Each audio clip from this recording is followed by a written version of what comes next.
conseil municipal du 8 juillet 2024. Je vais vous faire un petit survol de mes activités du mois de juin. Le mercredi 4 juin, j'ai assisté avec mes collègues de la MRC à une importante réunion concernant la stratégie de protection des caribous. Celle-ci a eu lieu en présence de M. Gaétan Lelièvre, président du groupe Lelièvre Conseil, qui nous épaulera dans la position de la MRC dans cet important dossier, en faisant entre autres des consultations auprès des différents groupes d'intervenants. Nous avons d'ailleurs une réunion avec M. Lelièvre ce mercredi pour un suivi dans ce dossier. Le 12 juin, j'ai assisté à la réunion mensuelle de la MRC. Le 13 juin, j'ai assisté à une réunion du comité de sécurité publique dont je fais partie. À l'ordre du jour, il y avait le rapport annuel des activités policières dans notre MRC, ainsi que des discussions au sujet de la perte d'un effectif au poste de Saint-Anne-des-Monts, situation qui inquiète beaucoup les élus. Nous avons eu une présentation au sujet de la répartition des charges de travail, mais celle-ci n'a pas convaincu les élus du bien fondé de cette décision. Le lundi 17 juin, j'ai assisté à une rencontre virtuelle concernant le plan de sécurité routière dans les rues municipales. Pour Marsoui, il a été mentionné qu'il y avait une problématique autour de l'école et du centre récréatif, surtout lors de la sortie des élèves. C'est ce qui a été retenu dans le plan. Ce même jour, j'ai participé à une rencontre à notre école dont le thème était « Rêvons notre école ». Lors de cette réunion, les personnes présentes ont démontré un réel intérêt pour mettre sur pied une école alternative à Marsoui. De nombreuses personnes se sont inscrites pour faire partie du comité qui entreprendra les démarches en ce sens. Ce serait une très belle façon de conserver notre petite école en augmentant son attractivité, ce qui permettrait d'attirer plus d'élèves chez nous. À cela s'ajoute l'annonce d'un service de garde parrainé par le Centre de la petite enfance. Le local retenu pour les services est à même l'école de Marsoui. Une initiative de la direction et du comité de parents qui a donné de bons résultats et qui sera sûrement apprécié des parents. Par la suite, je suis allée visiter la merveilleuse exposition des travaux en art plastique des élèves de notre école. Encore une fois, Amélie Cadieux, la professeure d'art de l'école, a su mettre en lumière les nombreux talents de nos enfants. C'était un régal pour les yeux. Le 20 juin avait lieu la 18e Assemblée générale du comité de développement de Marsoui à laquelle j'ai assisté. Nous avons eu la chance de visionner une présentation du nouveau projet du comité de développement, le parcours des bancs neufs. Un montage de Dario Jean qui nous a permis de voir ses œuvres artistiques dans les lieux où il se retrouve dans le village. Je vous invite à faire le parcours vous-même et pourquoi pas, comme le conseiller Pelletier, aller prendre un apéritif sur le banc au bout du quai avec la visite, avec votre visite. Il y a eu des élections lors de cette AGA, une nouvelle venue au sein du conseil d'administration, Mme Geneviève Laflamme, une jeune femme dynamique qui suit les traces de cette famille de bénévoles que sont les Bernatchez depuis de si nombreuses années. Un merci spécial aussi à Marlène Gasse pour son implication de ces dernières années au CDM. Quelques mouvements au sein du CA, puisque Dario Jean a accepté la présidence, succédant à Marlène Soyer, et la nouvelle venue, Geneviève, a accepté le poste de vice-présidente. Merci à ces personnes bénévoles qui ont encore la générosité de s'impliquer pour le développement de notre village. Je tiens encore une fois à souligner le dévouement exemplaire de Francine Bernatchez dans la gestion du camping et de l'édifice couturier. Cette saison sera la dernière et ces chaussures seront difficiles à chausser. Cette responsabilité n'est pas qu'un travail, mais une implication communautaire importante, qui doit s'accompagner d'un amour sincère pour son village. Elle mérite tous nos remerciements et notre admiration. Le 28 juin, j'ai ressenti l'effet Mont-Saint-Pierre. J'ai assisté à l'inauguration du merveilleux projet Station de montagne sur mer de Mont-Saint-Pierre. Des années d'efforts ont vu leur aboutissement dans les dernières semaines. Je vous recommande fortement de visiter les installations sur la montagne, à la place du clocher, ainsi qu'à la place du village.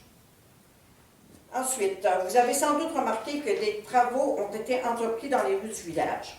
Je vous rappelle que ce sont des travaux de remplissage de nids de poules et non de resurfaçage de chaussées. Vous comprendrez qu'il y a une énorme différence de prix entre les deux sortes de travaux et que c'est vous qui payez. Et il ne faut pas oublier que grâce à la générosité de GDS, une grande partie de la route de la rivière ne nous a rien coûté. Nous avons opté pour cette option en prenant compte du budget de la municipalité et en attendant de recevoir la prochaine subvention dans le cadre du programme de la TEC, qui nous permettra de faire du resurfaçage de chaussées dans quelques rues du village. Le programme, étant ce qu'il est, nous autorise à une certaine somme pour des travaux de voirie, car les priorités premières de ce programme sont la mise à niveau de notre réseau d'aqueducs et d'égouts. Donc, tout cela pour vous dire que nous sommes conscients que ce n'est pas l'idéal, mais nous considérons que nous avons amélioré quand même l'état de nos rues. Nous déplorons le fait que des gens se sont permis de critiquer l'entrepreneur qui exécutait les travaux demandés par la municipalité. Pas très édifiant pour notre communauté. Si vous aviez des critiques à faire, s'il vous plaît, adressez-vous au bureau municipal. La réfection des trottoirs va bon train aussi, c'est même terminé. Encore une amélioration notable, mais encore fallait-il demander la subvention pour le faire. Dites-vous que derrière chaque subvention reçue, il y a du travail de fait en amont. L'argent ne tombe jamais du ciel automatiquement. Là encore, l'entrepreneur a fait face à des critiques de la part des citoyens. C'est assez décevant, ça aussi. Parlons donc aussi de la Saint-Jean, qui a dit que l'organisation de cette fête doit obligatoirement être faite par les mêmes personnes année après année. Des initiatives citoyennes peuvent être entreprises n'importe quand. La municipalité a toujours appuyé les initiatives du milieu en fournissant de la machinerie ou l'accès à ses infrastructures. Elle continuera de le faire, mais ce n'est pas notre rôle d'organiser l'événement. Ce serait plutôt le rôle du comité des loisirs, mais malheureusement, ce comité n'existe plus. Ce que je veux vous rappeler, c'est que des bénévoles, ça s'épuise aussi. Derrière chaque activité, il y a des bénévoles et que ce sont souvent le même groupe de personnes qui s'impliquent. Un dernier point, la borne de recharge pour les voitures électriques. D'abord, contrairement à ce qui a été véhiculé, nous n'avons jamais gagné cette borne par concours. Elle faisait partie du projet Rouler vers la Gaspésie. À ce moment-là, 100 bornes ont été installées en Gaspésie. C'est le comité de développement qui a payé pour l'achat de la borne et son installation. Le but était de dépanner les gens de passage. Au fil du temps, nous nous sommes rendus compte que cette borne ne répondait pas aux objectifs fixés, qu'elle n'était pas utilisée par les passants et que recharger une voiture prenait un temps beaucoup trop long, que ce genre de borne était devenu obsolète. Et, bien entendu, les gens qui possèdent des voitures électriques au village ont leur propre borne et ils ne dépendent pas des bornes publiques.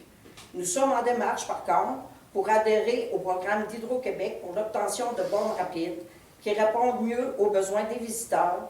Les demandes doivent être présentées en nous et nous serons sur la liste des demandeurs. Je vais maintenant passer à l'ordre du jour.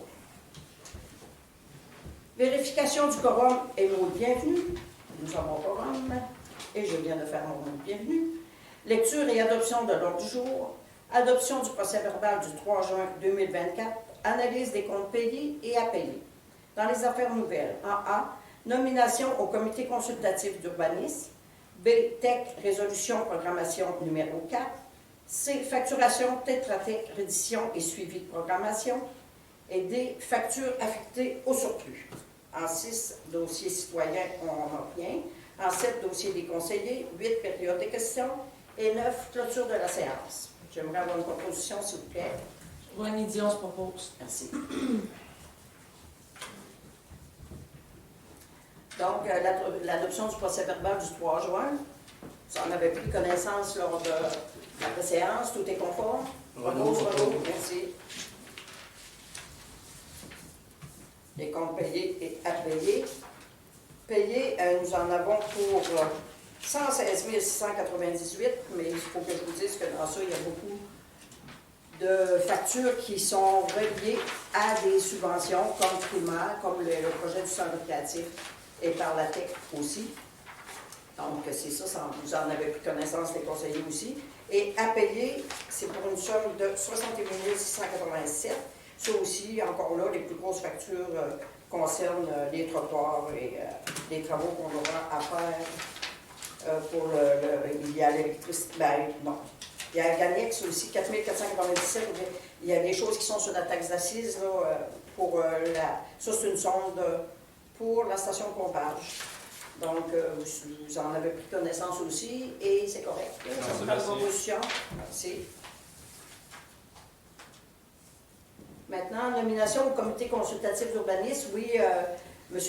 Francis Soyer nous a mentionné son désir de démissionner du comité. Donc, nous avons approché M. Reynald Jauvin pour le remplacer. Il a accepté. Donc, aujourd'hui, on nomme M.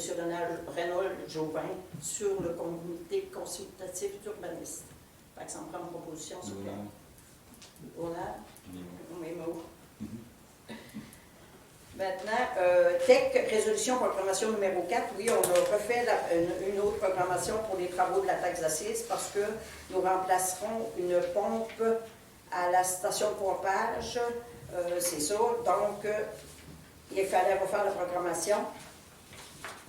Donc, c'était un montant de 30 000, je l'avais fait pour 30 000, lequel, quand pourquoi je l'ai vu? Je l'ai vu, non, en tout cas, c'est ça. Ça coûtait 10 000 la pompe et 18 000 l'installation. C'est pas la pompe, c'est la petite pompe qu'il y a aux stations de pompage. Ça, c'est l'autre après. Non, ça, c'est l'autre après, mais c'est correct. C'est ça. On a une pompe là, qui ne fonctionne plus. Fait que c'est toujours la grosse pompe qui fonctionne dans le moment. Donc, c'est important de remplacer la plus petite pompe qui coûte moins cher en électricité aussi quand elle fonctionne. Fait que donc, on va la remplacer. Fait que c'est un montant d'une trentaine de mille $, mais qui va passer sur la taxe d'assises. Donc, c'est ça, ça me fait une proposition pour accepter la nouvelle programmation. Merci. Puis là, on est content parce que ça a été reconduit pour les 10 prochaines années, la TEC. Là, donc, on va recevoir bientôt les montants pour la prochaine. Donc, ensuite, en C, programmation Tétratec, oui, ça, il nous demande la firme Tétratec qui nous accompagne dans tout ce processus de taxe d'assises. Il nous demande un surplus de 3 800 $ pour, justement, reviser notre programmation et faire la reddition de compte. C'est ça qui va être important. Là. Ça va être cette année qu'il faut faire la reddition de compte pour recevoir toutes les sommes qui nous sont dues. Donc, ça prenait un budget supplémentaire de 3 800 $. Donc, ça me prend une résolution, s'il vous plaît, pour ça. Richard Gagné. Merci. Et maintenant, factures affectées sur le surplus, c'est ça, c'est les factures pour l'asphalte, pour l'asphalte chaude. Mais ce que je veux vous dire, c'est que, dans le fond, on a des factures, tout ce qu'on a fait dans le village, là, ça représente 61 875 $. C'est sûr que on en a fait partout. Je viens pour vous donner un exemple. Les 2 rues, l'autre fois qu'on a fait, ça a coûté 130 000. Mais là, on a fait pour 61 000. Mais par contre, sur ça, heureusement, on a la subvention, le don de GDS de 37 750. Et on a aussi une autre subvention sur un autre programme qu'on a eu de 6 000 $. Donc, dans le fond, ce qui nous reste, nous, à mettre au surplus, c'est 18 125 $. Donc, c'est pour ça que c'est sûr que pour nous, si GDS n'avait pas contribué autant, on n'aurait pas pu en faire autant dans le village. Mais là, on a fait pas mal partout, en tout cas. Puis je pense que ça a vraiment amélioré l'état des rues. Au moins, il n'y a plus de trous. On sait que ce n'est pas l'idéal, mais c'est beaucoup mieux que c'était. Donc, ça me prend une proposition, s'il vous plaît, pour passer de 18 125 sur notre surplus.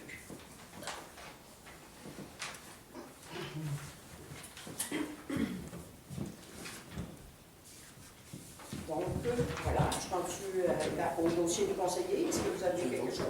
Non, c'est beau. C'est ça. Donc, s'il vous plaît, je demande... c'est la période de questions. Questions dans la salle? Donc, je demande de lever l'Assemblée, s'il vous plaît. Merci beaucoup. Au revoir et à la prochaine. Bonnes vacances à tout le monde.